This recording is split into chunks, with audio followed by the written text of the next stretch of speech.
آپ کہاں ہیں؟ آپ میری بات پہ شاید دھیان نہیں دے رہے. تو یار جو مسلمان علامہ، جو مسلمان مولانا مسجد میں بیٹھ کے میں لاکھ ادب سے نام لیتا ہوں، صحابی رسول حضرت ابو بکر کا نام لے کے کہتے ہیں رضی اللہ تعالی عنہ، ہفتے بعد وہی مولوی انہی مسلمانوں میں بیٹھ کے کہہ دیتا ہے سیدنا امیر یزید رضی اللہ تعالیٰ عنہ.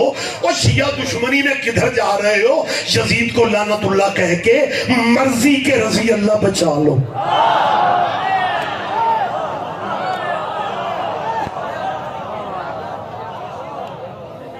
اور دکھ اس بات کا، بس بات مجھے اس بات کو مزید میں آگے بڑھا نہیں سکتا. بہت شکریہ. دکھ اس بات کا کہ اس بل کو اٹھا کے مطالبے کرنے والے اس قبیلے سے تعلق رکھتے ہیں جن کے بڑوں نے بانی پاکستان محمد علی کو کافر کہا تھا. سن لیا کرو ایسی باتیں بھی. فضائل کا کون سا پہلو ہے جو آپ کے سامنے نہیں؟ لیکن جس ملک میں رہتے ہو وہاں پہ کیا ہو رہا ہے یہ باتیں بھی ہمارے طلبہ و طالبات کے علم میں ہونا چاہیے. یہ آج اسمبلی اور سینٹ میں چیئرمین سینٹ کے سامنے 5-7 علامے چلے گئے، ایس ایچ او کے سامنے 2 مولوی محلے کے چلے جائیں، وہ اپنی نوکری پہ جانے کے چکر میں کہتے ہیں جو کہیں گے وہی ہوگا. اور یہ پتہ نہیں کتنے مولوی چیئرمین سینٹ تھے، پتہ کیا دھمکی دے کے کہہ رہے ملک ہمارا ہے، یہاں پہ وہی قانون بنے گا جو ہم چاہیں گے، ملک ہمارا ہے. بنانے والے کو ان کے بڑوں نے کہا تھا محمد علی کافر ہے. بات تھوڑی مشکل ہے، پتہ نہیں میں سمجھا بھی سکا ہوں یا نہیں. انہوں نے کیا کہا تھا قائد اعظم کو؟ یار میری بات پہ یقین نہیں آتا تو اپنے بچوں سے، بیٹیوں سے، بیٹوں سے نیٹ پہ گوگل پہ آپ جا کے یہ آپ تحریک پاکستان کے حالات آپ دیکھ لیں. قائد اعظم محمد علی جناح کو کافر. میں نے میرے خیال ہے پچھلے ہفتے اسلام آباد کے بہت بڑے اجتماع میں یہ کہا تھا قائد اعظم کے نام لے لے کے کافر کہنے والوں کی اولادوں، تیرے بڑے یہی دیکھ لیتے جب وہ کہہ رہے تھے محمد علی کافر ہے. محمد علی کافر کہنے سے پہلے نام کی شرم ہی کر لیتے. اللہ اکبر، اللہ اکبر. لیکن بہت شکریہ، یہ تاریخ ہے کہ بہت شکریہ بابا جن کے بڑوں نے قائد اعظم کو محمد علی جناح کو کافر کہا. میری اپنے شیعہ بچوں سے اپیل ہے کبھی نہ سمجھنا میں کالج میں اکیلا ہوں، یونیورسٹی میں اکیلا ہوں، آفس میں اکیلا ہوں، فیکٹری میں اکیلا ہوں. اس ملک میں سینہ تان کے جیو. بانی پاکستان کا نکاح ابو حنیفہ کی فقہ پہ نہیں ہوا، امام جعفر صادق کی فقہ پہ. ہم اس ملک میں کرایہ دار تھوڑی ہے. لیکن یہ بات میں مائک پہ کہہ رہا ہوں، جن کے بڑوں نے بانی پاکستان کو کافر کہا تھا. آخری منٹ رہ گئے کہ بانی پاکستان کافر ہے، جی کافر ہے. یہ میں وضاحت نہیں کر رہا ہوں کہ ان کے اشاروں پہ کہا جا رہا ہوں. فلسطین کے مظلوموں کو مارنے والوں کے اشاروں پہ ہی قائد اعظم کو کافر کہہ دیا گیا.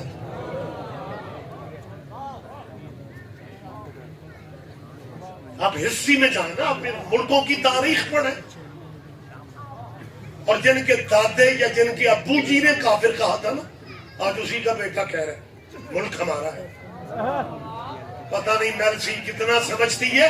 ان کا شاجی پرانا مزاج ہے، یہ وارثوں کو کافر کہتے ہیں، فرسے پہ قبضہ رکھتے ہیں.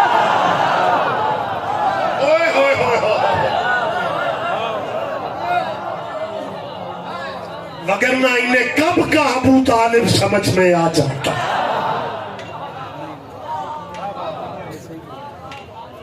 دین اللہ کا بچ گیا، کلمہ نبیوں کے سردار کا بچ گیا، اور بیٹیاں اجڑ گئیں جنگلوں میں. ابو طالب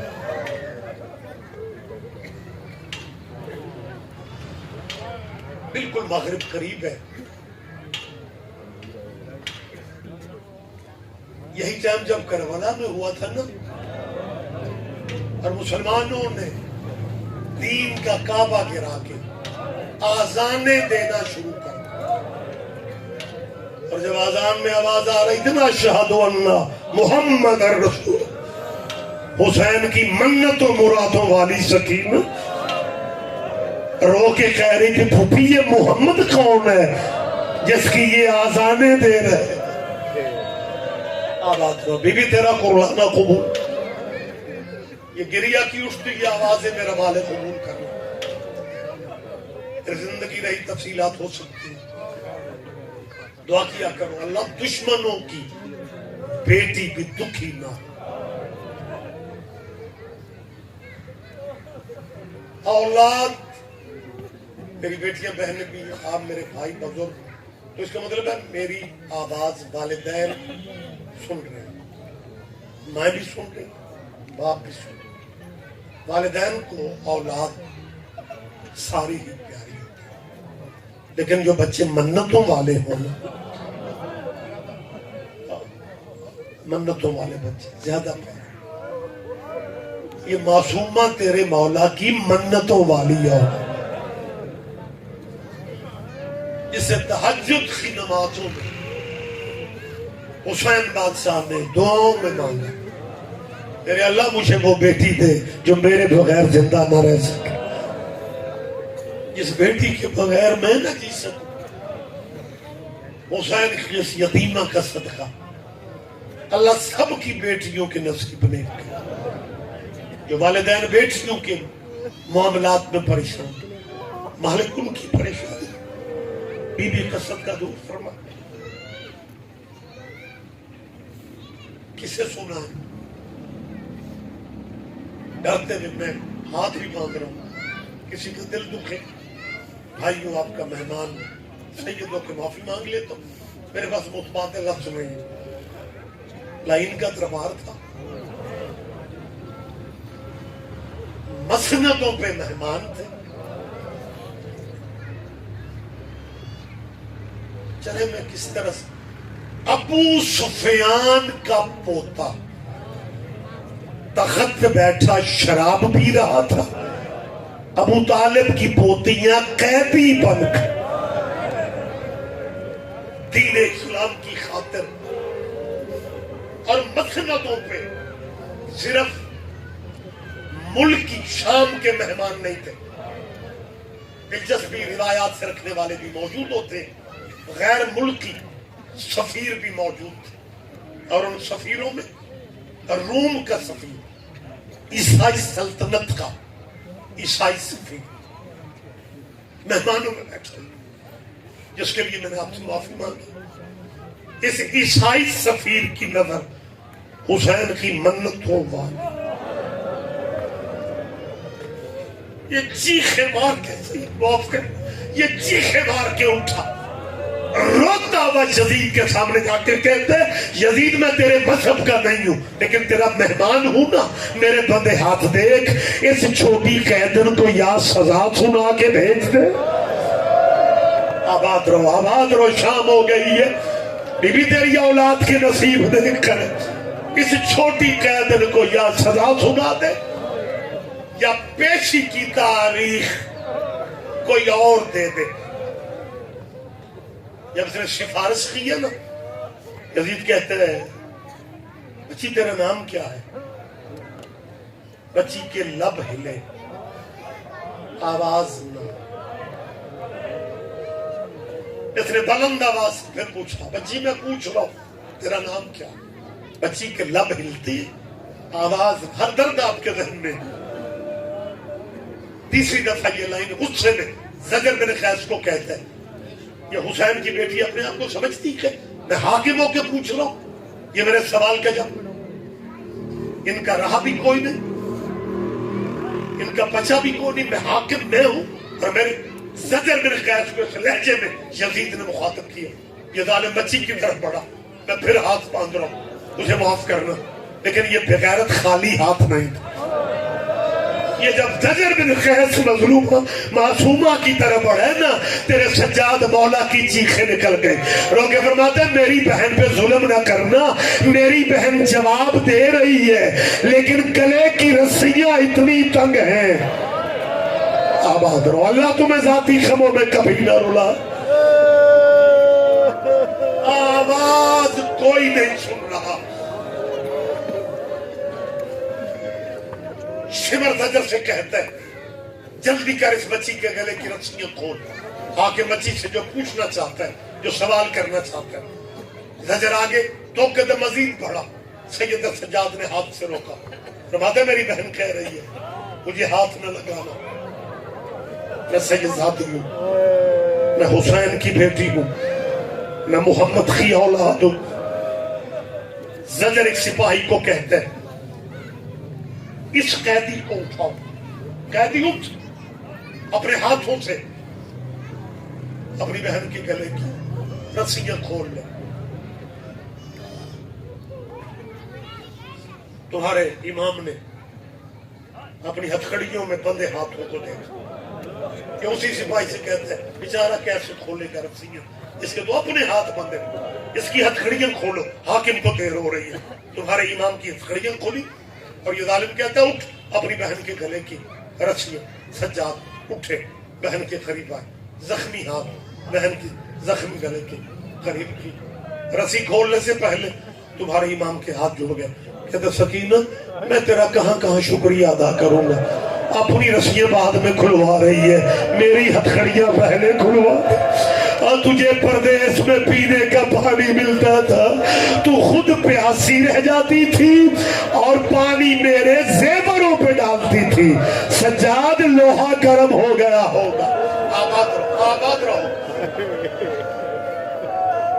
آخری لفظ نصیبوں کا پرسہ، سید نصیبوں کا ماتم، بات میں نے ختم کر دی. زخمی ہاتھوں سے بہن کے گلے کی رسیاں کھول. لائن نے اسی لہجے میں پھر کہا بچی تمہارا نام کیا ہے؟ بی بی کہتی ہے نام تو میرا بھی فاطمہ ہے، لیکن بابا مجھے پیار سے سکینہ کہے.